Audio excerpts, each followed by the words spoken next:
Alors, bonjour à tout le monde. Bonjour Guy. Je sais que d'autres semblent l'avoir dit avant moi, mais c'est un réel plaisir de travailler avec l'équipe parce que ceux qui ont dans leur vie une télé ou une radio doivent savoir que je suis moyennement occupé.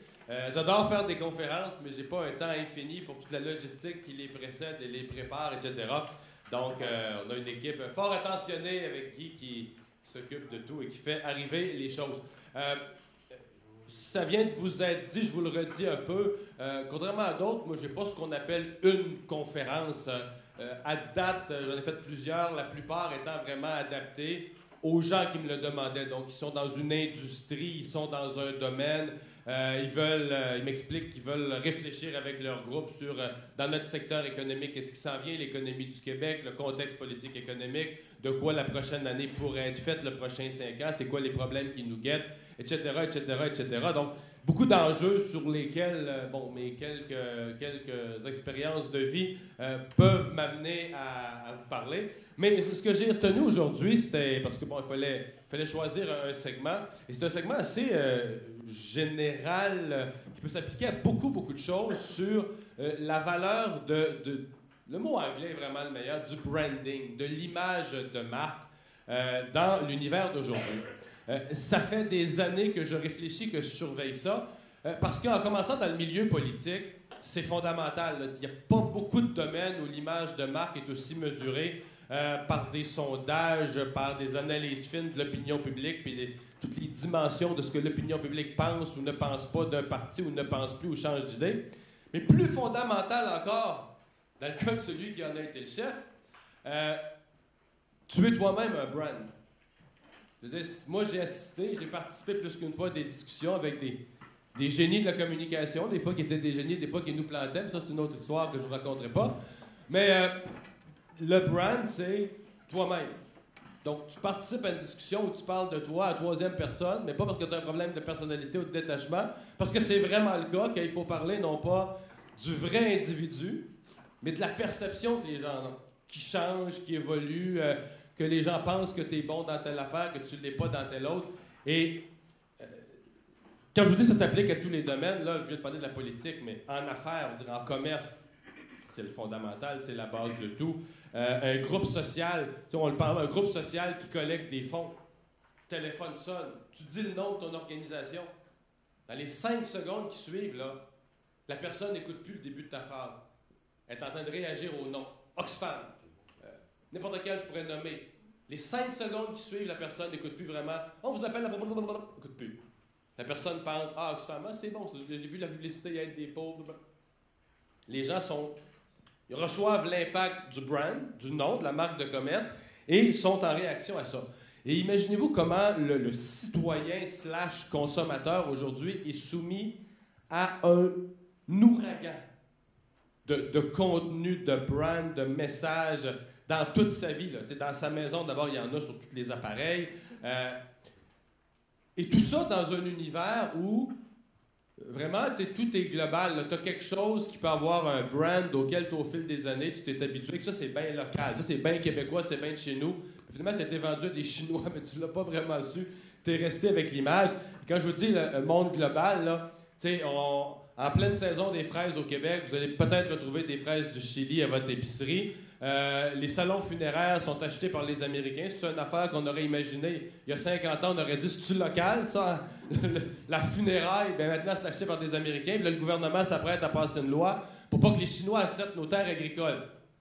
On aurait dit à une autre époque, il n'y a plus rien qui... Tout est global. Dans cet univers-là, le consommateur est soumis à plein d'affaires. Donc, le brand, là, la marque de commerce, l'image, c'est la vraie valeur.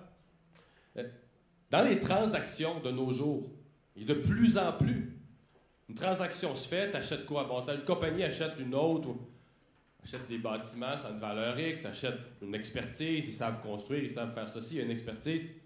La plus grande valeur, tu achètes un brand. Quand la compagnie indienne d'automobile Tata achète Jaguar, achète Land Rover, ben oui, achète Land Rover, achète Jaguar, tout ça a une valeur, il y a des usines, des employés, il y a une valeur qui vient avec ça. Mais la vraie affaire, parce qu'ils seraient probablement capables de le reproduire, ça. En fait, ils seraient peut-être capables de le reproduire au même coût, même peut-être à moindre coût. C'est-à-dire une usine aussi performance, la technologie. Qu'est-ce qu'ils sont pas capables de reproduire? Un brand. Parce que là, ils vont lui donner un nom indien d'une auto, on va dire que c'est fait par Tata. Alors que Jaguar, un petit peu, là. C'est Jaguar, hey, pas... Puis à bout de ligne, 99% des consommateurs ne sauront pas vraiment ça a été racheté. Écoute, quelqu'un t'annonce ici qu'il y a une Jaguar, tu ris pas de lui, là. Land Rover, pareil. Et c'est ça qui est fondamental. Et là, regardez, pensez-y, imaginez votre quartier, votre ville, votre village au cours des 20, 25, 30 dernières années. La quantité d'entreprises qui autrefois étaient indépendantes sont associées à des groupes, à des bannières plus larges à cause de ça. Donc, dans des grands ensembles, que je vous dis, la puissance du brand, essentiellement, c'est que ça joue sur... puis encore là, pour l'expérience politique, un lien, on dit que le vote, c'est un des plus beaux gestes de mixité de l'émotion et du cognitif. Tu votes pour un parti d'abord. D'abord, les gens pensent que c'est rationnel. Tout le monde est convaincu que leur vote, ils ont bien réfléchi, ont analysé le programme. C'est faux, là. C'est archi faux. Là. Faites des études là-dessus, un peu psychologiques, c'est faux.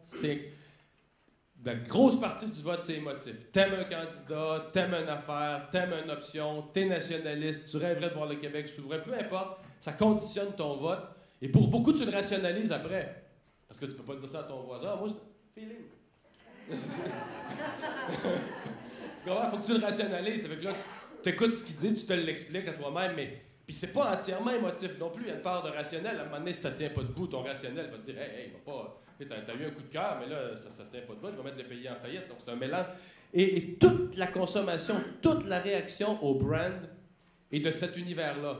C'est-à-dire un mélange du cognitif et de l'émotion. Puis, je vous présente des brands là, comme ça. Tout de suite, les gens vont apparaître. On n'aime pas, j'en ai plein Apple. Des gens vont voir, des vrais fans d'Apple vont voir ce logo-là. Tantôt, mon ami Guy Bolduc faisait une farce. Il dit, moi, il me le mettrait sur une brique, je pense que je l'achèterais. C'est la force de ça. Pourquoi? Parce que il y a une part d'émotion, il y a une part de contenu. Vous savez des choses, vous... Avez-vous vu comment c'est simple? C'est vraiment...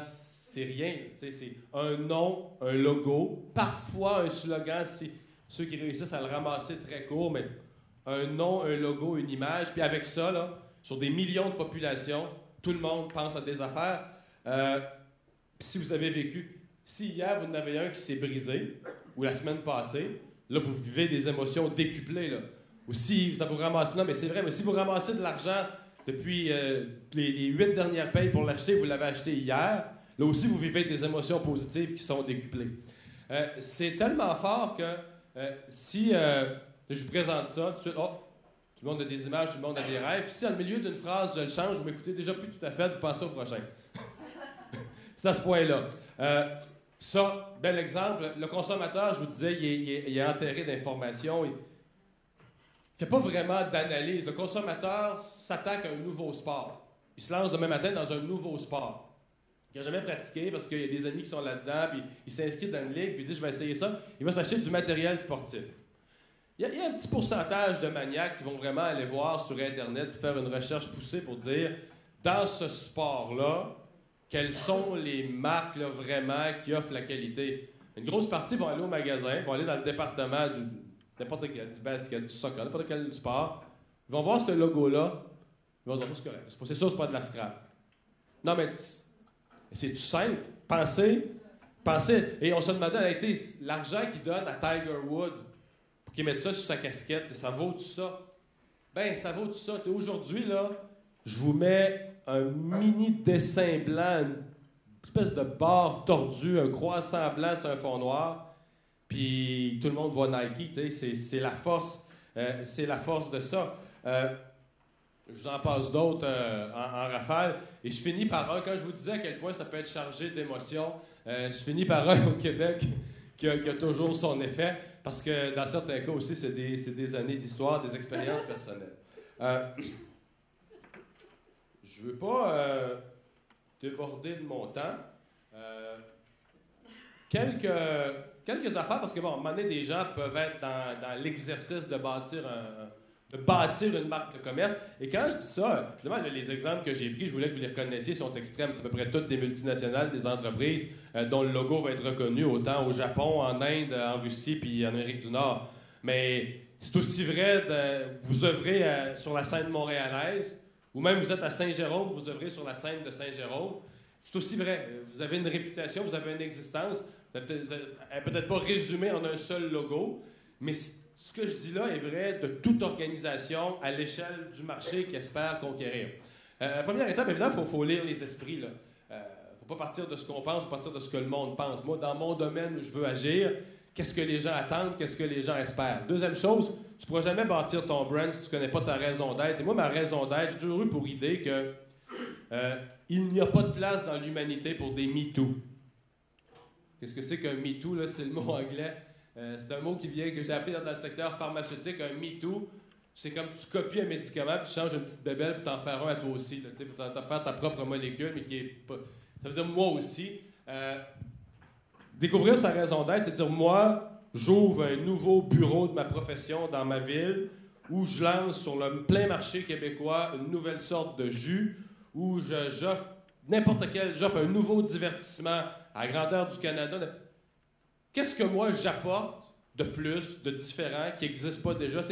Qu'est-ce qui fait que quelqu'un me choisit moi, là, qui va dire si je veux avoir ça, tu peux jamais offrir tout. C'est pas vrai que tu vas offrir plus beau, meilleure qualité, meilleure tout, meilleure durabilité, au plus bas prix. Tout le monde promet ça, mais c'est jamais vraiment vrai. Et d'ailleurs, le public ne croit pas ça. Fait qu'il faut savoir c'est quoi ta raison d'être. Qu'est-ce que toi t'offres qui est vraiment unique? Si tu comprends pas ça, il n'y a aucune manière que... Parce que tu arrives au prochain point, créer la cohérence totale. T'sais, si c'est une entreprise là, qui offre pas de... c'est une entreprise qui offre pas de service, puis quand les gens appellent, faites le 1, faites le 2, faites le 3, t'es pas capable jamais de parler à personne, c'est le bordel, et que tu vas à TV dans une série de publicités sur la qualité du service, toi, t'es dans la merde jusqu'au cou, là. Quand j'ai la cohérence totale, il faut que les employés l'habitent, il faut que les produits l'habitent, il faut que la communication, la publicité, le logo, il faut que tout ça corrobore le même message. Évidemment, après ça, marteler le message. J'ai mis un dernier passer une vie à faire des dépôts et des retraits.